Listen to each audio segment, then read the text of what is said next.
Shalom Bapak Ibu Saudara yang terkasih di dalam Tuhan Yesus Kristus. Bertemu lagi dalam renungan harian pada hari ini.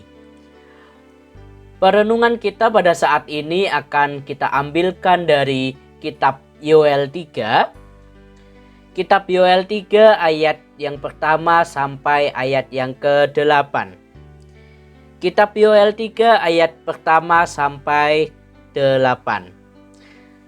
Lembaga Alkitab Indonesia memberikan judul Hukuman atas musuh-musuh Israel. Sebab sesungguhnya pada hari-hari itu dan pada waktu itu, apabila aku memulihkan keadaan Yehuda dan Yerusalem, aku akan mengumpulkan segala bangsa dan akan membawa mereka turun ke lembah Yosafat. Aku akan berperkara dengan mereka di sana, mengenal umatku dan milikku sendiri, Israel. Oleh karena mereka mencerai-beraikannya ke antara bangsa-bangsa dan membagi-bagi tanahku. Oleh karena mereka membuang undi mengenai umatku, menyerahkan seorang anak laki-laki karena seorang sundal, dan menjual seorang anak perempuan karena anggur untuk diminum. Lagi apakah sangkut pautmu dengan aku, hai Tirus dan Sidon dan seluruh wilayah Filistin? Apakah kamu ini hendak membalas perkataanku? Apabila kamu melakukan sesuatu terhadap aku, maka dengan cepat, dengan segera aku akan membalikkan perbuatanmu itu kepadamu sendiri. Oleh karena kamu telah mengambil perakku dan emasku, dan telah membawa barang-barangku yang berharga, yang indah-indah ke tempat-tempat ibadahmu, dan telah menjual orang-orang Yehuda dan orang-orang Yerusalem kepada orang Yunani dengan maksud menjauhkan mereka dari daerah mereka. Sesungguhnya aku akan menggerakkan mereka dari tempat kemana kamu menjual mereka, dan aku akan membalikkan perbuatanmu itu ke atas kepalamu sendiri. Aku akan menjual anak-anakmu laki-laki dan perempuan kepada orang-orang Yehuda, dan mereka akan menjual anak-anakmu itu kepada orang-orang Sheba, kepadamu suatu bangsa yang jauh, sebab Tuhan telah mengatakannya. Sampai di sini pembacaan kita pada saat ini. Yang berbahagia ialah mereka yang mendengarkan firman Tuhan dan melakukannya di dalam kehidupan sehari-hari. Shalom Bapak Ibu Saudara yang terkasih di dalam Tuhan Yesus Kristus. Tema perenungan kita pada saat ini adalah Allah mengenal kepunyaannya. Kita tahu bahwa sesuatu itu dinilai berdasarkan keunikan dan siapa pemiliknya. Semakin unik suatu barang, kian tinggi pula nilainya. Demikian halnya jika pemilik sebuah barang adalah orang terhormat atau terkenal, maka nilainya pun bisa melambung tinggi. Prinsip yang sama terlihat dalam bacaan kita hari ini.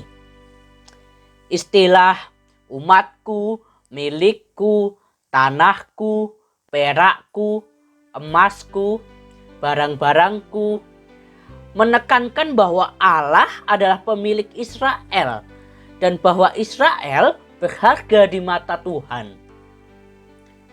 Persoalannya, bangsa-bangsa tetangga Israel telah mencemarkan barang-barang kudus Allah.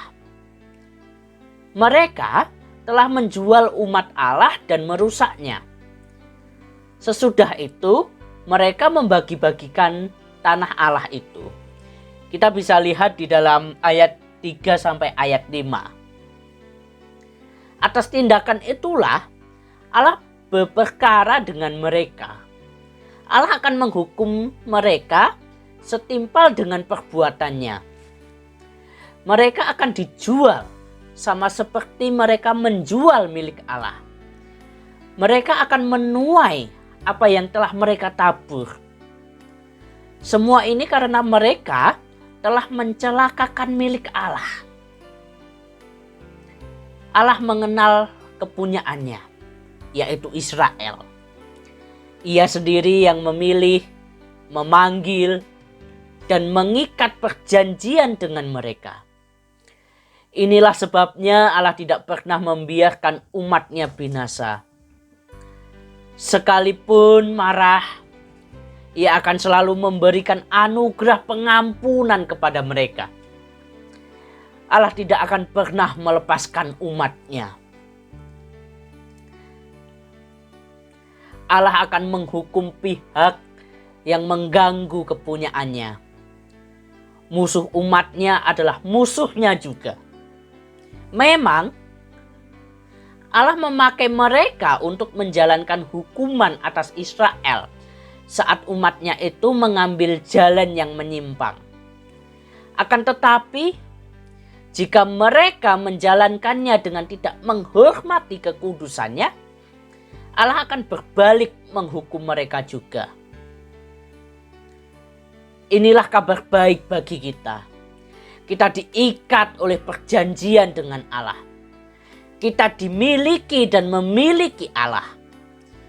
Allah akan menghukum semua pihak yang mengganggu atau yang ingin membinasakan kita. Seberapa besar pun usaha mereka, Allah akan menggagalkannya. Jadi, jangan takut. Sebab keselamatan kita ada di dalam Allah yang sangat mengenali kepunyaannya. Amin. Tuhan Yesus memberkati. Mari kita satukan hati di dalam doa. Tuhan, inilah kami, inilah anak-Mu.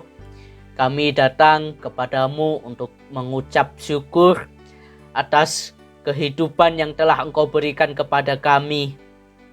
Terima kasih untuk waktu yang telah Engkau berikan kepada kami, sehingga kami mampu untuk merenungkan akan kebenaran firman-Mu. Mampukan kami untuk kami tidak takut untuk menghadapi apapun yang mengganggu kehidupan kami. Sebab kami yakin dan percaya bahwa keselamatan kami ada di dalam Allah yang sangat mengenali kepunyaannya. Tuhan, inilah permohonan doa kami. Kiranya Engkau selalu melindungi kami di setiap jalan kami. Di dalam nama Tuhan Yesus Kristus, kami sudah berdoa dan mengucap syukur. Amin.